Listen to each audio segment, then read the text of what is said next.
पूर्ण रूप से कोई भी नहीं सुन सका है, कोई भी नहीं सुन सका। जिस दिन जो भी श्रोता परीक्षित जैसे भागवत कथा को पूर्ण श्रवण कर लेगा उसके लिए विमान आएगा, ये व्यासपीठ का दावा है, आएगा, उसका मोक्ष निश्चित है। हमने भले ही हजारों कथाएं सुन ली हैं, पर कथा पूर्ण नहीं सुनी है। या तो कोई काम के कारण उठना पड़ा होगा, या कोई फोन आ गया होगा, जरूर कथा छूटी होगी, या नींद आ गई होगी, कुछ भी हो सकता है। पूर्ण कथा परीक्षित के सिवाय आज तक अभी कोई नहीं सुन सका है। और जिस दिन जो इस पूर्ण कथा को श्रवण करेगा उसका मोक्ष निश्चित है साहब। प्रयास में लगे रहो, शायद कभी ऐसा मौका मिले, कथा पूर्ण हमारे जीवन में उतर जाए तो हमारा कल्याण संभव हो सकेगा। प्रयास करने वालों की कभी हार नहीं होती, नहीं, प्रयास करते रहिए। माता पार्वती को नींद आ गई। अब नींद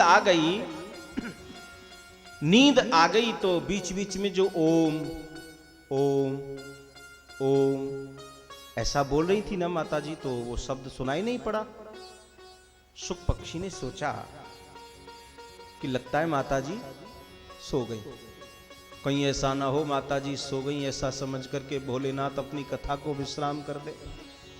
यदि कथा को इन्होंने विश्राम दे दिया तो मैं भागवत कथा पूर्ण रूप से नहीं सुन सकूंगा, मेरी कथा अधूरी रह जाएगी। जो ये संकल्प लेकर के बैठेगा कि मेरी कथा अधूरी न रह जाए, प्रभु आप मेरे ऊपर कृपा रखना, तो मैं ये बात आपको कह सकता हूं, उसे शायद नींद नहीं आएगी, नहीं आएगी। कल से आप सभी भगवान से प्रार्थना करके बैठना। आज तो भले ही सो लो, कोई बात नहीं, आज के लिए तो छूट है, सो सकते हैं।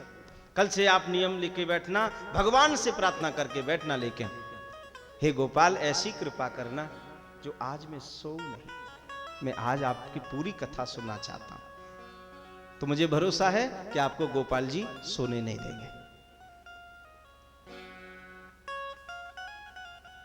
तो सज्जनों, माता पार्वती जैसे सुरों में शुक पक्षी ने पीछे से ओम ओम ओम कहना प्रारंभ कर दिया। जैसे ही कथा पूर्ण हुई है, भोले बाबा ने जयकारा लगाया, बोलिए वृंदावन बिहारी लाल की, भागवत भगवान की जय, जय जय श्री राधे। जब जयकारा लगा तो माता पार्वती सो रही थी, सो जाग गई, एकदम उठ करके, महाराज क्या हुआ फिर? भोलेनाथ बोले क्या मतलब? नहीं, वो जब उद्धव ने पूछा तो भगवान ने फिर उद्धव को क्या कहा? क्या कहा? अरे देवी कथा पूरी हो गई, आपने सुना नहीं?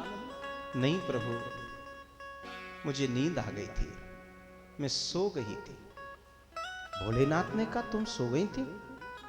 जब तुम सो गई थी तो फिर ये कथा किसने सुनी? ये बीच बीच में ओम कौन बोल रहा था?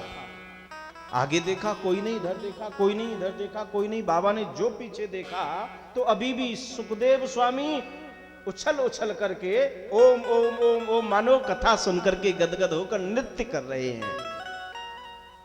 भोलेनाथ ने देखा कि इसने कथा सुनी, इसने कथा सुनी, इसमें मुझे आपत्ति नहीं है, लेकिन इसने नियम का पालन नहीं किया, इसने व्यासपीठ के पीछे बैठकर कथा सुनी है। इसका अर्थ है कि इसने ब्रह्म विद्या की चोरी की है और इसको मैं छोड़ूंगा नहीं, इसको दंड दूंगा। और त्रिशूल लेकर के भोलेनाथ क्रोध करके सुखदेव जी के पीछे दौड़े, आगे आगे शुक पक्षी, पीछे पीछे महाराज भोलेनाथ। अब जरा सोचिए, जिसने अमर कथा का पान कर लिया हो, क्या उसे भोले बाबा मार सकते? नहीं, पर ये लीला है भगवान की, क्योंकि अब कथा आगे इसी तरीका से बढ़ेगी। आगे आगे सुखदेव जी, पीछे पीछे भोलेनाथ, छोड़ूंगा नहीं इसे, ये ब्रह्म विद्या का चोर है।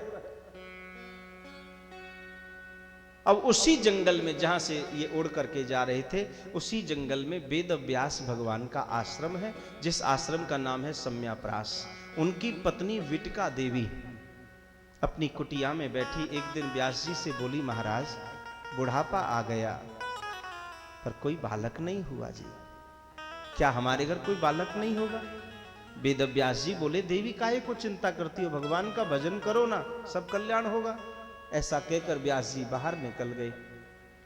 इतनी देर में माता को बड़ी जोर से उबासी आई, और जैसे उबासी उन्होंने अपना मुख खोला, सुखदेव जी उड़कर तो आ ही रहे थे, तो सूक्ष्म रूप लिया और छोटा रूप धारण कर लिया और माता के मुख में होकर के और मैया के गर्भ में प्रवेश कर गए।